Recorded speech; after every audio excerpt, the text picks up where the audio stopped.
마트 계산대 앞에서 카드 긁을 때마다 심장이 철렁 내려앉는 경험 요즘 매일 겪고 계시죠? 분명 똑같은 물건인데 가격표만 보면 눈앞이 아찔해집니다. 지갑이 텅텅 비어가는 속도가 예전과는 차원이 다르고 주유소에서 기름값 보는 순간 현기증 날 정도로 올라버린 숫자들에 멘붕이 옵니다. 이게 도대체 언제까지 계속될까요? 아니, 더 심각한 건 앞으로 얼마나 더 오를지 아무도 모른다는 겁니다. 당신의 통장을 말리고 있는 이 무시무시한 현실, 그 충격적인 진실을 지금 바로 공개합니다. 지난달 우리나라 물가가 어떻게 움직였는지 살펴보면 꽤나 흥미로운 패턴이 보입니다. 12월 기준으로 물가 상승률이 2.3%를 기록했거든요. 이게 4개월째 계속 2%대를 유지하고 있다는 건데 11월에 비해서는 살짝 내려간 수치이긴 해요. 그렇지만 여전히 우리가 느끼기엔 물가가 만만치 않게 올랐다는 느낌을 지울 수가 없습니다. 국가데이터처에서 공식적으로 발표한 자료를 보면 소비자 물가지수라는 게 117.57이라는 수치로 나타났어요. 이건 2020년을 기준점인 100으로 잡고 비교한 건데 작년 같은 시기랑 비교했을 때 확실히 올랐다는 걸 보여주는 수치죠. 숫자로만 보면 좀 건조하게 느껴질 수 있는데 실제로 우리 생활에서는 엄청난 차이를 만들어내는 변화입니다. 재미있는 건 올해 들어서 물가 흐름이 롤러코스터처럼 오르락내리락 했다는 점이에요. 여름철인 6월과 7월에 2%대를 보이다가 8월엔 1.7%까지 떨어졌습니다. 그런데 9월 들어서 다시 2.1%로 올라섰고 10월엔 2.4%까지 치솟았죠. 이렇게 계속 변동하는 모습을 보면 물가라는 게 정말 살아 움직이는 생물 같다는 생각이 듭니다. 그럼 도대체 뭐가 물가를 이렇게 들썩이게 만들었을까요? 가장 큰 원인 중 하나가 바로 석유 관련 제품들입니다. 석유류 가격이 6.1%나 뛰어올랐거든요. 이 정도 오름폭은 올해 2월 이후로 가장 큰 수치라고 하니까 정말 심각한 수준이죠. 특히 경유랑 휘발유 가격이 미친 듯이 올랐는데 이게 우리 일상에 미치는 영향이 어마어마합니다. 경유 가격만 따로 떼어놓고 보면 무려 10.8%나 상승했어요. 이건 2023년 1월 이후로 거의 3년 만에 가장 급격하게 오른 겁니다. 화물차나 버스 같은 대형 차량들이 주로 경유를 쓰니까 결국 운송비가 올라가고 그게 또 모든 물건 가격에 반영되는 악순환이 시작되는 거죠. 휘발유도 마찬가지로 5.7% 올랐는데 이것도 올해 2월 이후 최고 수준이라고 합니다. 그렇다면 왜 기름값이 이렇게 치솟은 걸까요? 여기엔 환율이라는 복병이 숨어 있습니다. 요즘 원화 대비 달러 가치가 높아지면서 우리나라 돈으로 석유를 사려면 예전보다 훨씬 더 많은 돈을 내야 하는 상황이 됐거든요. 국제시장에서 석유를 사올 때 달러로 거래하니까 환율이 오르면 자동으로 우리가 부담해야 할 금액이 커지는 구조입니다. 석유만 문제가 아닙니다. 우리 식탁을 책임지는 농산물과 축산물, 수산물 가격도 꽤 많이 올랐어요. 전체적으로 4.1% 정도 상승했는데 특히 해외에서 수입해오는 제품들의 가격이 급등했습니다. 다행히 국내산 농산물 출하량이 늘어나고 축산물 도축량도 증가하면서 전달보다는 오름폭이 좀 줄어들긴 했어요. 11월엔 5.6%까지 올랐었는데 말이죠. 수입 쇠고기 얘기를 안 할 수가 없네요. 가격이 8.0%나 뛰었거든요. 작년 8월 이후로 가장 가파른 상승세를 보인 겁니다.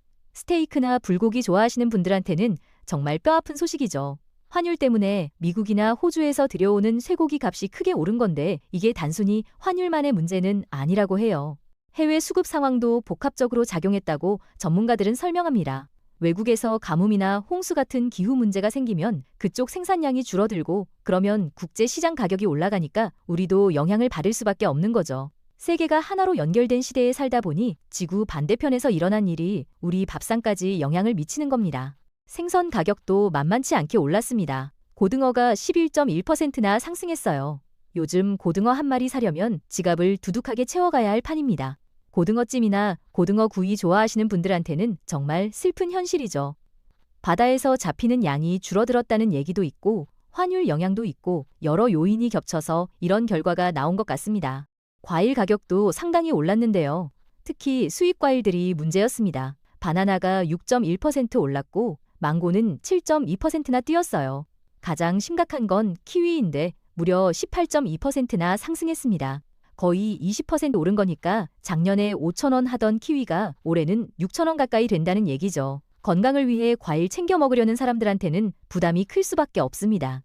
이두원 경제동향통계심의관이라는 분이 설명하신 내용을 보면 환율도 문제지만 해외 생산국들의 사정도 복잡하게 얽혀 있다고 해요. 예를 들어서 뉴질랜드에서 키위 농사가 잘 안 됐다거나 필리핀에서 바나나 생산량이 줄었다거나 하는 여러 가지 상황들이 겹쳐서 가격 상승으로 이어진 겁니다. 단순히 하나의 원인만으로 설명할 수 없는 복잡한 구조죠. 우리가 자주 사는 물건들로만 구성된 생활 물가지수라는 게 있어요. 이게 체감 물가를 더 잘 보여준다고 하는데 12월엔 2.8% 올랐습니다. 전체 물가 상승률보다 높은 수치죠.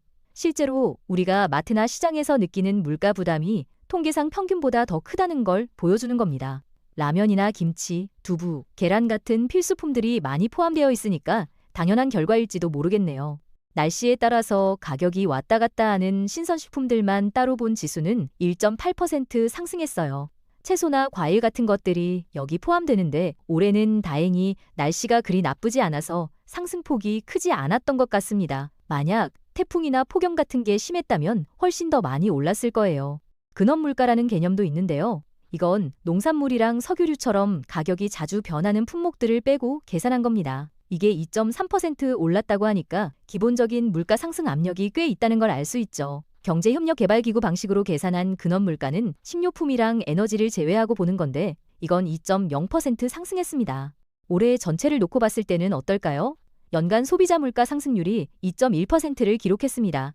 이게 2020년 이후로 5년 만에 가장 낮은 수준이라고 하니까 어찌 보면 좋아진 것처럼 보일 수도 있어요. 그렇지만 정부가 목표로 잡은 2.0%보다는 살짝 높은 수치이긴 합니다. 과거 흐름을 보면 물가가 얼마나 요동쳤는지 알 수 있어요. 2019년부터 2020년까지는 0점대로 거의 안정적이었는데 2021년에 2.5%로 올라갔고 2022년엔 5.1%까지 치솟았습니다. 2023년엔 3.6%, 작년엔 2.3%로 차츰 안정을 찾아가는 모습을 보였죠. 농산물이나 축산물, 수산물 같은 먹거리 가격 상승 속도가 많이 느려진 게 올해 물가 안정에 도움이 됐습니다. 작년엔 5.9%나 올랐던 게 올해는 2.4%로 둔화됐거든요. 반면에 공업제품 가격은 조금 더 올랐어요. 작년 1.5%에서 올해 1.9%로 상승했는데 여기엔 석유 제품이랑 가공식품 같은 것들이 포함됩니다. 석유류 가격 변화가 참 극적입니다. 연간 기준으로 보면 2.4% 올랐는데 이게 2022년 이후 3년 만에 처음으로 상승한 거예요. 2023년엔 마이너스 11.1%로 크게 떨어졌고 작년에도 마이너스 1.1%로 하락세였거든요. 그런데 올해 다시 반등한 겁니다. 심의관 말씀에 따르면 국제유가 자체는 작년보다 낮아졌는데도 우리나라에서 기름값이 오른 이유가 있다고 해요. 환율이 올라간 영향도 크고 정부가 유류세 인하율을 줄인 것도 한몫했다는 겁니다. 유류세를 깎아주던 폭을 줄이니까 그만큼 소비자가 내야 할 가격이 올라간 거죠. 국제시장 가격이 내려가도 우리가 체감하는 가격은 오히려 오를 수 있다는 걸 보여주는 사례입니다. 생활물가지수는 연간으로 봤을 때 2.4% 상승했어요. 이것도 2020년 이후 가장 낮은 오름폭입니다. 그나마 안정화되고 있다는 신호로 볼 수 있겠죠. 한편 신선식품지수는 정말 특이하게도 마이너스 0.6%를 기록했습니다. 2019년 이후로 6년 만에 처음으로 떨어진 거예요. 신선식품 가격이 떨어졌다는 건 채소나 과일 같은 게 작년보다 싸졌다는 뜻인데 실제로 올해 배추나 무 같은 채소류 가격이 많이 안정됐거든요. 날씨가 좋아서 농사가 잘 됐고 출하량도 충분했던 게 주요했던 것 같습니다. 이런 부분은 긍정적으로 봐야겠죠. 그렇지만 여전히 우리가 느끼는 체감 물가는 통계보다 높습니다. 생활물가 상승폭이 전체 물가보다 크다는 건 우리가 일상적으로 자주 사는 물건들의 가격이 더 많이 올랐다는 의미니까요. 특히 가공식품이나 외식비 같은 것들이 계속 오르는 추세라서 실제 생활에서는 물가 부담을 크게 느낄 수밖에 없습니다. 앞으로 물가가 어떻게 될지 정부도 예의주시하고 있다고 해요. 지정학적 리스크라는 게 큰 변수인데 쉽게 말해서 국제 정세가 불안해지면 물가에도 영향을 준다는 겁니다. 중동에서 전쟁이 난다거나 주요 곡물 생산국에서 정치적 문제가 생긴다거나 하면 물가가 튈 수 있죠. 기상 여건도 중요한 요인입니다. 요즘 기후변화 때문에 극한 날씨가 자주 나타나잖아요. 폭염이나 한파, 집중호우 같은 게 농산물 생산에 직접적인 타격을 주니까 물가 불안 요인이 되는 겁니다. 겨울철에 추위가 심해지면 난방비도 오르고 채소 가격도 뛸 수 있고요. 기획재정부 물가정책과장이 전망한 내용을 보면 환율 동향이 앞으로 중요한 변수가 될 거라고 해요. 최근 원화 대비 달러 가치가 조금씩 내려가는 추세인데 이게 계속 이어진다면 물가를 끌어내리는 힘으로 작용할 수 있다는 겁니다. 환율이 떨어지면 수입품 가격이 상대적으로 싸지니까 전체 물가 안정에 도움이 되겠죠. 그렇지만 환율이라는 게 워낙 변동성이 크고 예측하기 어려운 영역이라서 장담하기는 힘듭니다. 미국 금리 정책이 어떻게 되느냐, 국제 금융시장이 어떻게 움직이느냐에 따라서 환율도 수시로 바뀌거든요. 그래서 정부도 여러 시나리오를 준비하면서 대응책을 마련하고 있는 것 같습니다. 정부 입장에서는 겨울철이 특히 신경 쓰이는 시기일 겁니다. 추운 날씨 때문에 채소 가격이 오를 수 있고 난방비 부담도 커지고 설 명절을 앞두고 각종 물품 수요가 늘어나면서 가격이 뛸 가능성이 있으니까요. 그래서 체감 물가 안정에 총력을 기울인다고 밝혔어요. 먹거리 같은 국민 생활과 직결된 품목들의 가격을 상시로 점검한다고 합니다. 시장이나 마트를 직접 돌아다니면서 가격 동향을 파악하고 이상 징후가 보이면 바로 대응 조치를 취하겠다는 계획이죠. 필요하다면 할당 관세를 적용해서 수입을 늘리거나 비축 물량을 풀어서 가격을 안정시키려는 노력을 할 겁니다. 특히 서민들이 자주 사는 품목들에 집중한다고 해요. 라면이나 식용유, 계란, 우유 같은 기본 식품들이 여기 해당되겠죠. 이런 물건들은 가격이 조금만 올라도 가게에 부담이 크니까 더 신경을 쓰는 겁니다. 대형마트나 온라인 쇼핑몰과도 협력해서 가격 안정화에 나설 거라고 합니다. 농산물 수급 관리도 중요한 부분입니다.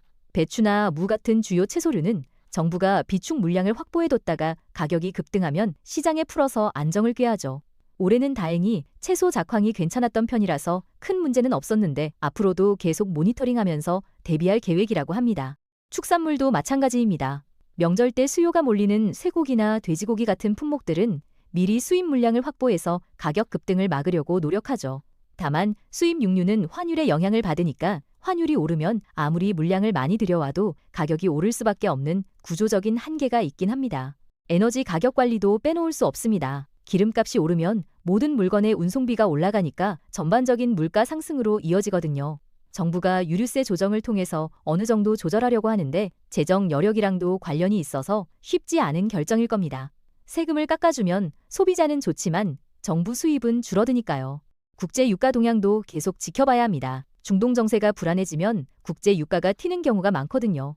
최근에는 상대적으로 안정적이긴 한데 언제 어떤 변수가 터질지 모르니까 항상 대비하고 있어야죠. 석유 비축분을 충분히 확보해두는 것도 중요한 전략입니다. 환율 관리는 사실 쉽지 않은 영역입니다. 중앙은행이 외환시장에 개입할 수는 있지만 한계가 있거든요. 기본적으로는 시장 원리에 따라 움직이는 거라서 인위적으로 통제하기 어렵죠. 다만 급격한 변동이 생기면 시장 안정화 조치를 취하면서 충격을 완화하려고 노력합니다. 금리 정책도 물가와 밀접한 관련이 있습니다. 중앙은행이 기준금리를 올리면 물가 상승을 억제하는 효과가 있지만 동시에 경기를 위축시킬 수 있어요. 반대로 금리를 내리면 경기는 살아나지만 물가가 오를 위험이 있죠. 이런 균형을 맞추는 게 정책 당국의 고민이겠죠. 최근 몇 년간 우리나라뿐만 아니라 전 세계적으로 물가가 오르는 추세였습니다. 코로나 팬데믹 이후에 각국 정부가 돈을 많이 풀면서 인플레이션 압력이 커졌거든요. 다행히 최근에는 전 세계적으로 물가가 어느 정도 안정되는 분위기입니다. 각국 중앙은행들이 강력하게 긴축 정책을 펼친 효과가 나타나고 있는 거죠. 우리나라도 그 흐름을 따라가면서 물가가 점차 안정을 찾아가고 있는 중입니다. 그렇다고 해서 안심할 수 있는 상황은 아닙니다. 아직도 물가 상승 압력은 곳곳에 숨어 있거든요. 특히 인건비 상승이 계속되면서 서비스 가격이 꾸준히 오르고 있어요. 외식비나 미용비, 교육비 같은 것들이 대표적이죠. 이런 부분은 단기간에 잡기가 쉽지 않습니다. 임금이 오르는 건 노동자 입장에서는 좋은 일이지만 기업 입장에서는 비용 부담이 되니까 결국 가격에 반영할 수밖에 없는 구조입니다. 최저임금이 계속 올라가고 있고 전반적인 임금 수준도 상승 추세니까 서비스 물가는 당분간 높은 수준을 유지할 가능성이 큽니다. 부동산 가격도 간접적으로 물가에 영향을 줍니다. 집값이나 전월세가 오르면 주거비 부담이 커지고 이게 전체적인 생활비 상승으로 이어지죠. 요즘 주택가격이 다시 오르는 지역들이 나타나고 있어서 이 부분도 주의 깊게 봐야 할 것 같습니다. 교육비 부담도 만만치 않습니다. 사교육비가 계속 증가하고 있고 대학 등록금도 결코 저렴하지 않죠. 자녀를 키우는 가정 입장에서는 교육비가 큰 지출 항목이라서 물가 체감도가 더 높을 수밖에 없습니다. 정부가 공교육을 강화하려고 노력하지만 아직 갈 길이 멀어 보입니다. 의료비도 부담이 큰 분야입니다. 건강보험이 있어서 다행이지만 비급여 항목들이 많아서 실제로 병원비가 만만치 않거든요. 특히 치과나 한의원 같은 곳은 비용이 상당히 높은 편이죠. 고령화가 진행되면서 의료비 지출은 앞으로 더 늘어날 전망입니다. 통신비나 보험료 같은 고정 지출도 빼놓을 수 없습니다. 매달 나가는 휴대폰 요금, 인터넷 요금, 각종 보험료들이 쌓이면 꽤 큰 금액이 되거든요. 이런 항목들은 한번 가입하면 줄이기가 쉽지 않아서 고정비로 자리 잡는 경우가 많습니다. 결국 물가라는 게 단순히 통계 수치로만 볼 게 아니라 우리 삶 전반에 걸쳐 있는 복잡한 문제라는 걸 알 수 있습니다. 정부도 나름대로 노력하고 있지만 완벽하게 통제할 수 있는 영역이 아니니까 어려운 점이 많죠. 우리도 현명한 소비 습관을 길러서 물가 부담을 줄이는 노력이 필요합니다. 알뜰하게 장 보는 방법들을 익히는 것도 도움이 됩니다. 할인 행사를 잘 활용하고 제철 식품을 구입하고 대용량 제품을 사서 나눠 쓰는 식으로 지혜롭게 소비하면 같은 돈으로 더 많은 것을 살 수 있죠. 온라인 쇼핑몰들도 가격 비교를 해보면서 저렴한 곳에서 구매하는 습관도 중요합니다. 불필요한 지출을 줄이는 것도 방법입니다. 충동 구매를 자제하고 정말 필요한 물건만 사고 구독 서비스 같은 것도 안 쓰는 건 과감하게 해지하는 게 좋습니다. 작은 돈이라도 모이면 큰 돈이 되니까요. 가계부를 쓰면서 지출을 관리하는 것도 효과적인 방법입니다. 에너지 절약도 실천해 볼 만합니다. 전기세랑 가스비를 아끼려면 불필요한 전등을 끄고 적정 온도로 난방을 유지하고 에너지 효율이 좋은 가전제품을 쓰는 게 도움이 됩니다. 장기적으로 보면 초기 비용이 들더라도 LED 조명으로 바꾸거나 단열을 강화하는 게 이득일 수 있어요. 물가 문제는 개인의 노력만으로 해결되는 게 아니라 정부와 기업, 국민이 함께 고민하고 협력해야 하는 과제입니다. 정부는 효과적인 정책을 펼치고 기업은 불합리한 가격 인상을 자제하고 소비자는 합리적인 소비를 실천하는 게 필요하죠. 서로 이해하고 양보하는 자세가 중요합니다. 앞으로 물가가 어떻게 될지는 여러 변수에 달려 있습니다. 환율이 어떻게 움직이느냐, 국제 유가가 안정적이냐, 기후가 순조로우냐, 지정학적 리스크가 현실화되느냐 등등 고려할 게 많습니다. 하나하나가 다 물가에 영향을 주는 요인들이니까 예측하기가 쉽지 않죠. 그래도 전문가들은 올해보다는 내년 물가가 좀 더 안정될 거라고 조심스럽게 전망하고 있습니다. 기저효과도 있고 각종 정책 효과가 누적되면서 점차 나아질 거라는 기대가 있는 거죠. 물론 예상치 못한 변수가 터지면 달라질 수 있지만요. 중요한 건 우리가 물가 흐름을 이해하고 대응하는 자세를 갖추는 겁니다. 무작정 불안해하기보다는 정확한 정보를 바탕으로 현명하게 판단하고 행동하는 게 필요합니다. 정부 발표나 전문가 의견을 참고하면서 자신의 소비 계획을 세우는 게 좋겠죠. 물가가 오른다고 해서 무조건 나쁜 것만은 아닙니다. 적정한 수준의 물가 상승은 경제가 성장하고 있다는 신호일 수도 있거든요. 문제는 소득 증가 속도보다 물가 상승 속도가 빠를 때입니다. 실질 구매력이 떨어지면 생활이 팍팍해지니까요. 그래서 임금 인상도 중요한 이슈입니다. 물가가 오르는 만큼 소득도 늘어나야 생활 수준을 유지할 수 있죠. 노사 간의 합리적인 협상을 통해서 적정한 임금 인상이 이뤄져야 합니다. 동시에 생산성도 높여서 경쟁력을 강화하는 노력도 필요하고요.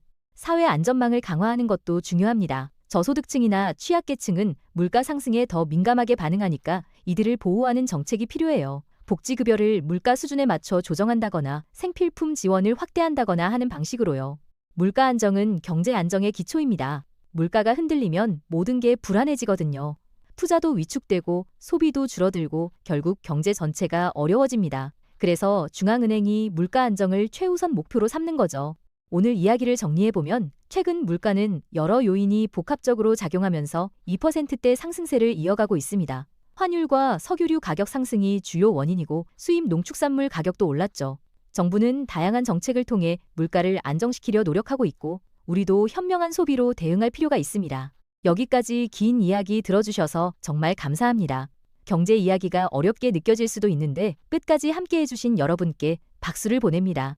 이런 내용이 도움이 되셨다면 좋아요 버튼 눌러주시고 앞으로도 유익한 정보를 계속 받아보고 싶으시다면 구독도 부탁드립니다. 다음에 또 좋은 내용으로 찾아뵙겠습니다. 감사합니다.